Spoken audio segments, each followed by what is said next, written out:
Let's talk IBM Quantum Summit, Pat.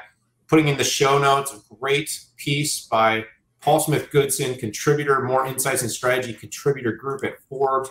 He kind of went out and gave the quick and dirty. I was actually in New York City for the IBM Quantum Summit.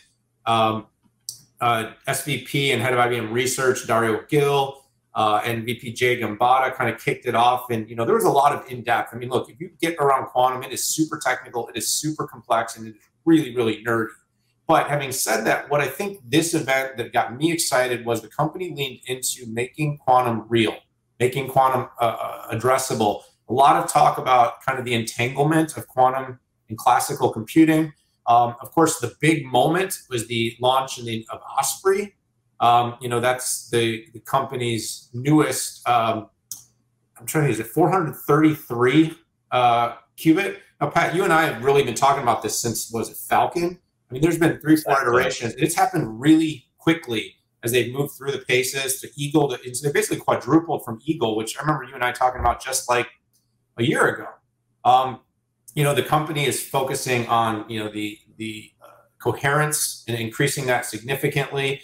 It's focusing on ecosystem, getting the right partners around it, getting research around it, and then, of course, bringing real commercial opportunities, because I don't think IBM gets much credit in terms of the valuation of the company for how much they're putting into this particular space and the opportunity that it's creating. I know we're really short on time, Pat, but I just wanted to kind of come away and use this platform to say, look, we got to give credit where credit's due. We've kind of had this big pivot on IBM over the last year. The company's getting its core business right. And I think it's getting things right here with quantum in terms of being able to explain the incredible technical complexities of doing quantum, but also being able to start to show how quantum is going to be able to meaningfully interact with classical computing to start to help real companies solve some of the most complex problems that classical computing tends to struggle with in isolation. So we'll have more on that. Read the article in the show notes, Pat. I'll leave you the last word because I know we gotta take this baby home. Yeah, this this summit was 2 parts. It was affirmation and what the company is doing in Osprey. It was giving an update on error reduction, giving an update on Qiskit runtime primitives, an update on dynamic circuits, and which are an update on quantum safe. But the new thing was this notion of quantum-centric computing. I had the chance to talk to the head of quantum at IBM, Jay Gambetta.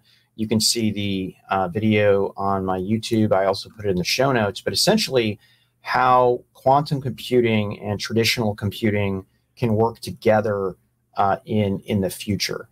And that's really what it's like. Just like a GPU, you have a quantum accelerator that through APIs, you can create applications and usable stuff. So they're on track for what they committed at IBM Think, and I'll leave it at that.